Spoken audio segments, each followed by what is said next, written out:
እየተፈታተንሽ ነው። ከዚህ በላይ አልችልም። ምንም አያደርግልኝማ። ቤት ያጣብኛል። ይዘሽ ሂጂ በጣም ከፈለግሽ አንቺ ወስደሽ ጣይው። እኔ ምን አሸክመኝ? ለብሮ ደግሞ የተሸክም የምጥላይ አንቺ ነው። ሩታ እየተፈታተንሽ ነው። እግዚአብሔርም እየተፈታተንሽ ነው። እንዲህ ነው ግን ስርዓት የሌለሽ ሩታ። ምን አይነት ነገር ነው የተናገርሻለሽ? ታይ ልጆች አምጥተን መኪናው ጋር ላይ ወደ መኪና መወሰን ያለብኝ ውሳኔ ስለሆነ ነው ይህንን ነገር ለማድረግ የተገደድኩት ማለት ነው። ማለት ብዙ ነገር አስቤያለሁ፣ ብዙ ነገር አውጥቼ አውርቼ ነው ይህንን ውሳኔ ለመወሰን የተገደድኩት። በአንዴ እንደዛ ለማለት አልፈለኩም ነበረ። ምክንያቱም እነሱ ብዙ ነገር ለማድረግ እነሱ ለእኔ ብዙ ነገር ለማድረግ እየሞከሩም እየጣሩ ምናምን ስለነበረ በቃ ከዚህ በላይ እኔ መጨነቅ አልፈልግም። እንዴ ሰላም ውድ ቤተሰቦቼ እንዴት ናችሁ? ደህና ናችሁ ሆይ አላችሁ? እንግዲህ ዳኒና ሜሪ ትናንትና ከሄርሜላ ጋር በተገናኙበት ሰዓት እንግዲህ ሩታ ተቀይማቸው ቀይ ካርድ ሰጥታቸዋለች ማለት ነው። ቀይ ካርድ ተሰጥቷቸዋል።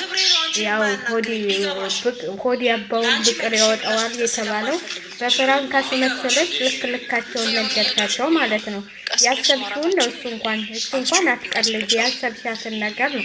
ሰላሜን አልሰጣችሁኝም እንዲህ አላለችውኝም ያልሽው እቺ አሁን ፍራንክ ነው ብለሽ ስታስቢ ስታቀጃት የቆየሽውን ነገር ነው እንጂ እንደዚህ በሰላም አይደለም እና ዳኒና ሜሪ አሁንም ወደ ቤታችሁ ብትመለሱ ይሻላችኋል።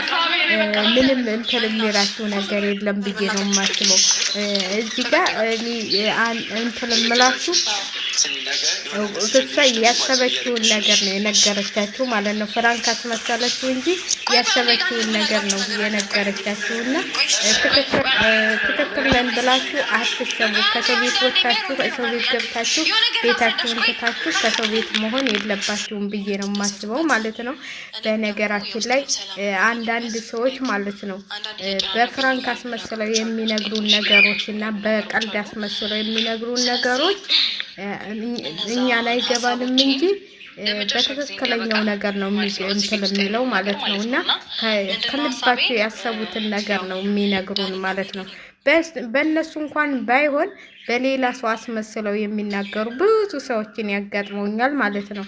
እኔ ያጋጥመውኛል እና ስለዚህ አንቺ ደግሞ እናንተ ደግሞ ይሄንን ፍራንክ ነው የምትላችሁ ከልቦ የመጣውን ነገር ነው እንጂ ያላሰበችውን ነገር አውጥታ ወረዳበት በፍራንክ አስመስራ ነው የነገረቻችሁ። አሁንም የምትጠነቀቁ ኑሮዬን እያመሰቃቀሉት ነው እያለች ነው። የባሰ ኑሮ እየተመሰቃቀለ ነው እንጂ እያለቻችሁ ነው። መጨረሻ ሁኔታችሁን ስታይ ነው ፍራንክ ነው ያለቻችሁ እንጂ እሷ ከምሯ ነው እየጨፈረችባችሁ የመጣችሁ። ስለዚህ ራሳችሁን ማወቅ አለባችሁ። ይሄ ፍራንክ አይደለም፣ በትክክለኛ የነገረቻችሁን ነው። ለምን ባሏ ሲመጣ አሁን ሌላ ቦታ ሲገናኙ እኮ ሰው ሳይኖር አብርሽና ሩታ ፍቅር ናቸው። እናንተን ደግሞ ስታይ እምቡል ያረጋታል፣ እሱም እንደዛው። ስለዚህ ሰላሟን ስላሳጣችኋት እየነገረቻችሁ ነው። በቃ 2 ሳምንት ተቀምጣችኋል፣ ሂዱ ውጡልኝ አለቻችሁ። በቃ ይሄ እኮ መልሳ ፍራንክ ነው። ሁኔታዋን አይታ የሜሪን ሁኔታዋን አይታ መጨረሻ እንደዚህ ተሆነ እንደዚህ እንትልታለችማ መልሳ እንኳን የሆነ ነገር ቢደርስብኝ አትመጣም ብላ ፍራንክ ነው ብላ መለሰቻ ማለት ነው። እንደዚህ ብሎ ቀልድ የለም ማለት ነው። ፍራንክ የሚባል ነገር የለም። ይሄ እውነት ትክክለኛውን ነው የነገረቻችሁ። ወደ ቤታችሁ ሂዱ ብላችኋለች። እንግዲህ ወደ ቤታችሁ መሄድ ነው ያለባችሁ ብዬ ነው የማስበው። አንዳንዴ ፍራንክ አስመስለው ነው የሚነግሩን እናቴ። አንዳንዶቹ ሰዎች እንደዚህ አድርገው ነው የሚነግሩን። እውነቴን ነው የምላችሁ፣ እውነት ነው። ይሄ በትክክለኛው የሚሰራ ፍራንክ ነው። አታስመሲ። አንቺ ቦልጭሽን በምን አጠፋሽው እንዲህ ባንዴ? ሩታ እውነትም ጀምረሻል። ቦልጫ እኮ ጠፋ እናንተ። እና ለማንኛውም ያው እንግዲህ ከዳኒ ደግሞ የሚቀጥለውን ወይ ሴት ወይ ወንድ ስለምታመጭ ካሁኑ ጠፋ አድርጊው ማለት ነው። ስለዚህ እንግዲህ ዳኒና ሜሪ ቀይ ካርድ ተሰጥቷቸዋል ማለት ነው። አሳዘኑኝ ግን እንደዚህ ባንዴ ቀይ ካርድ ትሰጫቸዋለች። ባንዴ እና አረጋግተዋለች። ግን ተጠንቀቁ። ይሄ ዝም ብላችሁ የሰው ቤት መቀመጥ ቢቀርባችሁ ይሻላችኋል ብዬ ነው የማስበው። በነገራችን ላይ ሁለቱም በቤታቸው ነው እንትን የሚሉት፣ ለቪዲዮ ብቻ ነው የሚመጡት። እስቲ ዳኒ ከሩታ ቤት ከሆነ ለምን ልብስ ሲገባ የሩታ ቤት አይታይም? የራሱን ቤት ነው የሚያሳየው። እና ሜሪም በቤቷ ነው ያለችው። ሁሉም ቤታቸው ናቸው ያሉት። ሻንጣ ምናምን የሚሉትም ውሸት ነው። እነሱ ከቤታቸው ነው ያሉት። ለቪዲዮ ብቻ ነው የሚመጡት እንጂ ከሷ ጋር አይደሉም የሚኖሩት ማለት ነው። ሩታም ራሷን ችላ ነው የምትኖረው፣ እነሱም ራሳቸውን ችለው ነው የሚኖሩት እና ለድራማቸው ሲሉ ነው የሚመጡት። ስለዚህ አታስፎግሩ ማለት ነው። አታስፎግሩ። እያስፎገራችሁ መሆኑን አስታወቃችሁ። ሻንጣሽን ይዘሽ እጅ ስትላት አልወስድም ማለቻት። ወልውሊዋን አንስተሽ ስትላት እኔ ያንቺን ቃቃ ለምንድን ነው ተሸክሜ የምሄደው ምናምን። ይህ የውሸት አስመሳዮች አትሆኑ እና ሻንጣም አላመጡ ምንም አላመጡ። ለምን ሻንጣቸውን ሲያመጡ አልታዩም? እዛደ ለምን አልቀለጡም ቪዲዮ? ሁሉን ነገር ይቀርጣሉ። ለምን ሻንጣ ሲያስገቧል አንትላላሉ? ስለዚህ ውሸት ነው። ሻንጣ አላመጡም እነሱ። እያሾፉብን እየቀለዱብን ነው። ይሄ ቀልድ ደግሞ ቢበቃችሁ እውነቴን ነው የምላችሁ ግን የሆነ ነገር ልንገራችሁ፣ ከፍቶኛል ዛሬ ማለት ነው። ይድ ሲደርስ ውማን ትዝ ይለኛል። እግዚአብሔርን እኔ አንዳንዴ የሰው ልጅ ግፍ መስራት ጥሩ አይደለም ብዬ ነው የማስበው። እኔ እውነቴን ነው የምላችሁ። ውማን ማዳሜ የማትገዛልኝ ጉድ ብነግራችሁ፣ ለዛውም አማርጬ ይሄንን አልፈልግም ይሄንን መልሽ ብያት እና በጣም እንትላለኝ። አሁን ደግሞ ኧረ ወደዛጭ እዚህ ሀገር ገብጋቦች ብታው እንዳሉ እንዴ ኤልጌንዶ እንደ ዩኒፎርም በብቻ የሚገዙ ኤልጌንዶ ሞልቶኛል እናቴ።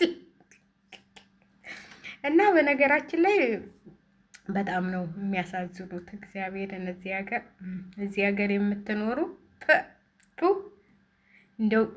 እንደው ያን ቀጥቀጥ ታደርጋቸው ነው ያልኩት። እንደው እኔንም ተቀጥቅጠኝ፣ የራሳቸው ጉዳይ። እንደው ፍጅት ታደርጋቸው። ይሄንን የሚኩራሉበትን እንትላቸውን ነዳጃቸውን ድብን ታርግነው ወደ ሀገራችን፣ እኛ ሀገራችንን እናለማለን። እዚህ ስደት የሚባል ልም ያደርግልንና ስደት የሚባል ልም ያደርግልን፣ ሀገራችን እናለማለን። ምን ምንድነው እየተከተለ የሚመጣው? በስመ አብ ወወልድ ወመንፈስ ቅዱስ። እናንተ ከሳሎን ወደ ምንድን ነው እየገባ ያለው? እና ለማንኛውም ውድ ቤተሰቦች እንግዲህ ቀይ ካርድ አይተዋል። ቀይ ካርድ አይተው ቢጫ ነው ያዩት። ቀዩ ደግሞ ነገ ይቀጥላል ማለት ነው። እንግዲህ ያው አብረሽም ጓደኛው መክሮታል ፍሬው ልጅህን ሂደህ ማየት አለብህ ተብሏል። ያው አብረሽም እንግዲህ ልጁን ሊያይ ሲመጣ ሁልጊዜ እያስከፉት፣ ስለዚህ ሰላማቸውን አጥተዋል ማለት ነው። ለማውራትም ለመነጋገርም አልተመቻቸውም። ስለዚህ ውጡልኝ ብላለች። ያው እነሱ ታወቁበት ወለቀ ሻንጣቸውን ይዘው ማለት ነው። በነገራችን ላይ ሆድ ያባውን ብቅል ያወጣዋል ይባላል የሀገሬ ሰው። ስታስቧት የዋላችሁትን በሆነ ምክንያት አድርጋችሁ አንዳንድ እናቶቻችን ማለት ነው በልጃቸው አረ ብዙ ሰዎች እኔ እናንተን ለመናገር ሲሏችሁ ለመናገር ሲያስቡ በልጆቻቸው አማሃይተው ነው የሚናገሯቸው ማለት ነው። ብዙ ጊዜ ገጥሞኛል እና አንዳንዴ የማታውቁ መስላችሁ የምታልፏቸው ነገሮች የሉም እና እኔ ብዙ ጊዜ ይገጥመኛል እንደዚህ አይነት ነገር እና ያው በፍራንክ አስመሰላ ነው። ሌሎቹ ግን እናቶችም ሲናገሩ ጎረቤቷን ስትሳደብ እሺ አንቺ ዶሮ እንደው እድሜሽን ጠፍ ያደርገው አንቺ ዶሮ ትላለች አይደል? አንዳንድ እናት እውነቴን ነው ብላችሁ ገጥሟችሁ ሳይገጥመን አይቀርም። አሁን የከፍራ ሀገር ሴት እናቶች ማለት ነው ሲጣሉ ያችኛውን ጎረቤቷቸውን ባሽሙን ለመሳደብ ሲፈልጉ አንቺ ዶሮ ስለሽን ንቅል ያደርገው እዚህ ሰፈር እዚህ አካባቢ ንቅል ያደርግሽ እዚህ መንደር ምናምን ይላሉ። አሁንም ሩታ በፍራንክ አስመስላ ልካቸውን ነገረቻቸው ማለት ነው። ፍራንክ አስመስላ እንጂ ትክክለኛውን የነገረቻቸው ማለት ነው። ልቀቁልኝ፣ እኔ ባሌም ሲመጣ ሰላም አላገኘውም፣ እናንተ ሳትኖሩ እሱ ሲመጣ ሰላም አለ ብላ አሁን እንግዲህ ሰሞኑን ደግሞ በዚች ፍራንክ የተነሳ አሁን ጥለው ይሄዳሉ ማለት ነው። ከዛ አብርሽ ይመለሳል ወደ ቤቱ እላችኋለሁ ውድ ቤተሰቦቼ። አንዳንዴ ፍራንክም ባሰሩ ችግር የለም እኮ ምን ማስወጣት ትችያለሽ፣ ቤትሽ ነው። እንደዚህ ምንትን ማለት እኮ ተመካክሮ በቃ ተዛሬ ብታስወጫቸው እንኳን አመሰግናለሁ፣ አሁን ብቻዬን መሆን እፈልጋለሁ ብለሽ ማስወጣት ሸላይ ካድርጉም ትችያለሽ ማለት ነው ግን